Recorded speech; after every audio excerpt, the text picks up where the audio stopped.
Welcome to this video. இந்த வீடியோவில் Bharathidasan university MBA finance எலக்டிவில் மெர்ச்சன்ட் பேங்கிங் கான்செப்ட் என்னங்கிறத பார்க்க போகிறோம். யூனிட் நம்பர் 1 இந்த வீடியோ ஃபுல்லாக கவர் பண்ணுது. Overview of Indian financial system. Indian financial system consists of financial institution, financial market, financial instrument, financial services. இந்த ஸ்ட்ரக்சர் தான் ஓவரால் எனி கண்ட்ரி ஃபாலோ பண்ணுறது இதுதான். இதில் ஃபினான்ஷியல் இன்ஸ்டிடியூஷன்னா ஒரு நிறுவனம், for example SBI and LIC. Financial மார்க்கெட்னா அதை ரெண்டாக கிளாஸிஃபை பண்ணுறாங்க. ஒன்று கேபிட்டல் மார்க்கெட், ஒன்று money market. Capital market long term fund அதை ரெடி பண்ணி கொடுக்குது. Money market short term fund அதை ரெடி பண்ணி கொடுக்குது. அதை ரெடி பண்ணி கொடுக்கறதுக்கு வி நீட் இன்ஸ்ட்ருமெண்ட், ஒரு காரணி தேவை. அந்த காரணியை தான் இன்ஸ்ட்ருமெண்ட்னு சொல்கிறோம். கேபிட்டல் மார்க்கெட்டுக்கு எக்ஸாம்பிள் ஷேரை இன்ஸ்ட்ருமெண்ட்டாக பயன்படுத்தி லாங் டேர்ம் ஃபண்டை ரெடி பண்ணுது. மணி மார்க்கெட்டுக்கு எக்ஸாம்பிள் கமர்ஷியல் பேப்பரை யூஸ் பண்ணி மணி மார்க்கெட்டுக்கு ஃபண்டை ரெடி பண்ணுது. ஃபினான்ஷியல் சர்வீசஸ், இது மூணும் சேர்ந்து ஒரு வேலையை செய்ய முடியாமல் இருக்கிற குறைகளை ஃபுல்ஃபில் பண்ணுறதுக்கு இந்த ஃபினான்ஷியல் சர்வீஸ் வருது. இந்த ஃபினான்ஷியல் சர்வீஸ் மூலயமா இதில் உள்ள குறைபாடுகள் ஃபுல்ஃபில் ஆகி அந்த ஃபினான்ஷியல் சிஸ்டம் மோர் எஃபிஷியன்சி அச்சீவ் பண்ணுறதுக்கு ஹெல்ப்ஃபுல்லாக இருக்குது. ஃபினான்ஷியல் சர்வீசஸ் ஏற்கனவே நமக்கு தெரிஞ்சது, லீஸ், ஹையர் பர்ச்சேஸ், அதில் தான் மெர்ச்சன்ட் பேங்கிங்கும் ஒரு பார்ட்டாக வருது. ஃபினான்ஷியல் சிஸ்டம்னா என்ன அப்படின்னு பார்க்குறப்ப, fund from surplus unit to the deficit unit. That is, எல்லா இடத்துலையும் சர்ப்ளஸ் ஃபண்டு இருக்கும். அந்த சர்ப்ளஸ் ஃபண்டை எப்படி டெஃபிஷிட், தட் இஸ் பணம் இல்லாமல் இருக்கிற இடத்துக்கு கொண்டு போய் சேர்க்கறது அப்படிங்கிறது தான் இந்த ஃபினான்ஷியல் சிஸ்டத்தோட வேலை. அதை இன்னும் கொஞ்சம் டீட்டெயிலாக இந்த டயக்ராம் எக்ஸ்பிளைன் பண்ணுது. அதுக்கு முன்னாடி இந்த டெஃபினேஷனை பார்த்துப்போம். Financial system provide or make link between savings and investment to create new wealth. இந்த நியூ வெல்த் அப்படிங்கிறது என்னென்னா, சர்ப்ளஸ் ஃபண்ட், யாரோ ஒருத்தன் சர்ப்ளஸ் ஃபண்டு வச்சுருக்கான், அதை கொண்டு போய் டிஃபிஷிட், தட் இஸ் பணம் வேணும்னு தேடிட்டு இருக்கிறவனுக்கு கொண்டு போய் சேர்க்கறது. அவன் அந்த பணத்தை பயன்படுத்தி தன்னோட தேவையை பூர்த்தி பண்ணிட்டு அதுக்கு ஏதோ ஒரு ரிட்டர்ன் கொடுக்குறான். தட் இஸ் இன்ட்ரெஸ்டாகவோ டிவிடெண்ட்டாகவோ ஏதோ கொடுக்குறான். அதுதான் நியூ வெல்த்தாக க்ரியேட் ஆகுது. So savings and investment flow to the fund seeker and send back to the surplus fund holder as a income. Merchant banking. Merchant bankingனாலே மெர்ச்சன்ட் அப்படின்னா வியாபாரி, பேங்கிங்னா ஒரு பேங்க் என்ன வியாபாரம் செய்யும் அப்படின்னு பார்த்தீங்கன்னா, business of issue management. Business of issue மேனேஜ்மெண்ட்னா ஷேரை இஷ்யூ பண்ணுறது தான் மேஜராக இந்த மெர்ச்சன்ட் பேங்கிங்கோட வேலை. அது இஷ்யூ பண்ணுறதுக்கு தேவையான பிஃபோர் அண்ட் ஆஃப்டர் சப்போர்ட்டிங் ஒர்க்கை செய்யுது. அதை வந்து செல்லிங், பையிங், சப்ஸ்கிரிப்ஷன் ரிசீவ் பண்ணுறது, அட்வைஸ் பண்ணுறது, இஷ்யூ மேனேஜ்மெண்ட் ரிலேட்டடாக any related work, before and after work எல்லாம் பார்க்குறது ஒரு மெர்ச்சன்ட் பேங்கிங் தான்.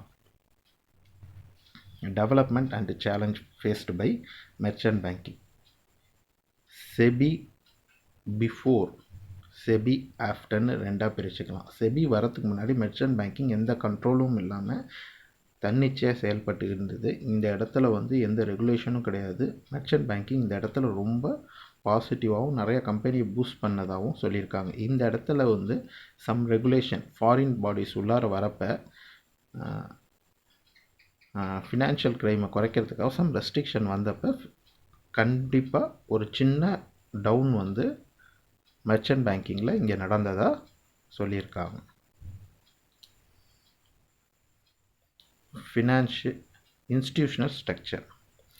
மெர்ச்சன்ட் பேங்கிங்கோட இன்ஸ்டிடியூஷனல் ஸ்ட்ரக்சர் மேஜராக 4 கேட்டகரியாக பிரிக்கிறாங்க. ஃபஸ்ட்டு ஒன்று மெர்ச்சன்ட் பேங்கிங் கமர்ஷியல் பேங்க். அது இந்தியன் பேங்காக இருந்தாலும் சரி ஆர் ஃபாரின் பேங்காக இருந்தாலும் சரி, இது வந்து ஒரு மெர்ச்சன்ட் பேங்காக செயல்படுது.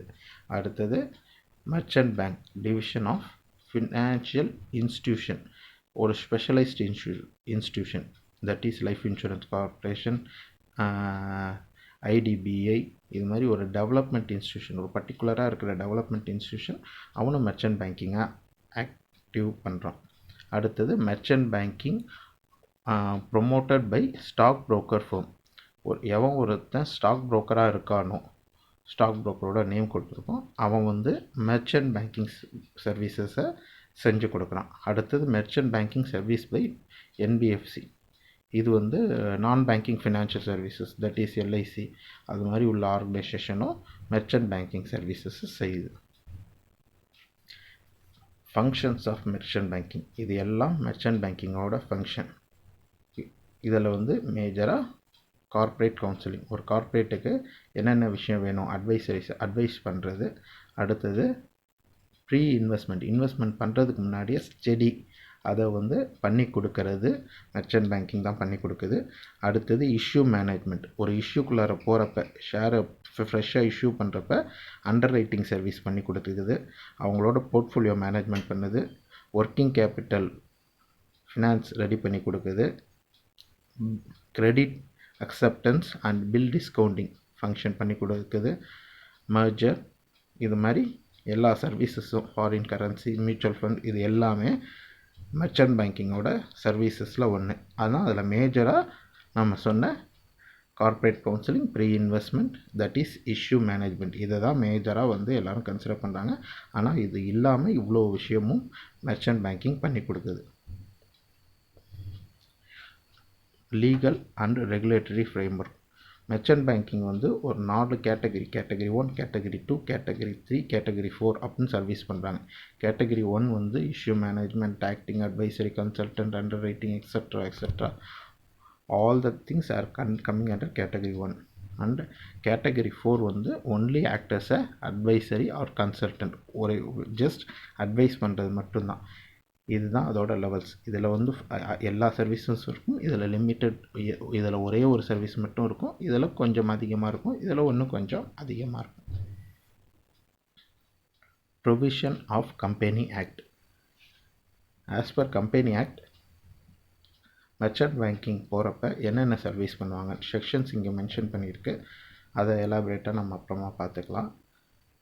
ப்ராஸ்பெக்டஸ் இஷ்யூ பண்ணுறது, ப்ராஸ்பெக்ட் இஷ்யூ பண்ணதுக்கப்புறம் ஷேர் அலாட் பண்ணுறது, கமிஷன் அண்ட் டிஸ்கவுண்ட் பண்ணுறது, அப்புறம் ப்ரீமியமில் விடலாமா டிஸ்கவுண்ட்டில் விடலாமா, இஷ்யூஸ் பேஸ்ட் ஆன் சுச்சுவேஷன், நல்லா வெல்கம் இருந்ததுன்னா ப்ரீமியமில் விடுவாங்க, வெல்கம் இல்லைன்னா டிஸ்கவுண்டிங்கில் விடுவாங்க. அப்புறம் ப்ரிஃபரன்ஸ் ஷேர் ரிடீம் பண்ணுறது, இஷ்யூ பண்ணுறது. அடுத்தது ஃபர்தர் இஷ்யூ கேபிட்டல், திருப்பியும் கேபிட்டல் ரைஸ் பண்ணணுன்னா என்ன, எப்படி பண்ணணும், அப்புறம் ஷேர்ஸோட நம்பர்ஸ் என்ன, ஷேர்ஸோட நேச்சர் என்ன, ஷேர்ஸோட நேச்சர் இல்லை டிபென்ச்சரும் இதில் இன்க்ளூட் ஆகும். So equity share, preference share, debenture, இது மூணும் நேச்சருங்கிறத ரெப்ரசன்ட் பண்ணுது. எவ்வளோ இஷ்யூ பண்ண போகிறோம், ஷேர் சர்டிஃபிகேட் எவ்வளோ தேவைப்படும், அடுத்தது கைண்ட்ஸ் ஆஃப் ஷேர்ஸ் கேபிட்டல், இது எல்லாம் வந்து இந்த செக்ஷன்ஸ் வாரியாக அதில் லிஸ்ட் அவுட் பண்ணி கொடுத்துருக்காங்க. அடுத்தது SERA அண்ட் செபி கைட்லைன்ஸ். SERAனா என்னென்னா செக்யூரிட்டி கான்ட்ராக்ட் ரெகுலேட்டரி ஆக்ட். இது வந்து 1956 செக்யூரிட்டி இஷ்யூ பண்ணுறதுக்கு, தட் இஸ் ஷேர் இஷ்யூ பண்ணுறதுக்கு ஒரு ரெகுலேட்டரி அத்தாரிட்டிஸ் மூலியமாக government rules and regulation laws மூலியமாக அதை ரெஸ்ட்ரிக்ட் பண்ணுறாங்க. அதுக்கு முன்னாடி வரைக்கும் வெறும் லா ரெஸ்ட்ரிக்ஷன் தான் இருந்தது. அதுக்கப்புறம் தான் செபி வந்தது. செபி வந்தோடனே இதை டிமெட்டீரியல் ஃபார்ம்லேயும் மாற்றினாங்க, அதுக்கான ரெகுலேஷனும் இதில் க்ரியேட் பண்ணாங்க. ஸோ மொத்தமாக வந்து செக்யூரிட்டி இன்ஸ்ட்ருமெண்ட்டை கண்ட்ரோல் பண்ணுறதுக்கு 2 ஆக்ட் வச்சுக்கலாம். ஒன்று வந்து பிஃபோர் செபி, ஒன்று after SEBI. After SEBI 1992, before SEBI வந்து 1956. அடுத்தது இந்த ஸ்லைடில் FEAM, அப்புறம் ஸ்டாக் எக்ஸ்சேஞ்ச், OTCI, NSE, இது 3 பார்க்க போகிறோம். FEMA facilitating external trade and payment. இதை தான் வந்து ஃபாரின் எக்ஸ்சேஞ்ச் மேனேஜ்மெண்ட் ஆக்ட் பண்ணுது. இது வந்து 1999 வந்தது. இது வந்து என்ன பண்ணுதுன்னா, எக்ஸ்டர்னல் ட்ரேடை ஃபெசிலிட்டேட் பண்ணி பேமெண்ட் பண்ணுறதுக்கான சப்போர்ட்ஸ்லாம் செய்யுது. அடுத்தது ஓடிசி, ஓவர் த கவுண்டர் எக்ஸ்சேஞ்சுன்னு சொல்லுவாங்க. இது வந்து புரோக்கர் சாய்ஸ் இந்த விஷயம்லாம் பண்ணி கொடுக்குது. அடுத்தது என்எஸ்சி வந்து கேபிட்டல் மார்க்கெட் இது மாதிரி சர்வீசஸ்லாம் பண்ணி கொடுக்குது. தேங்க்யூ.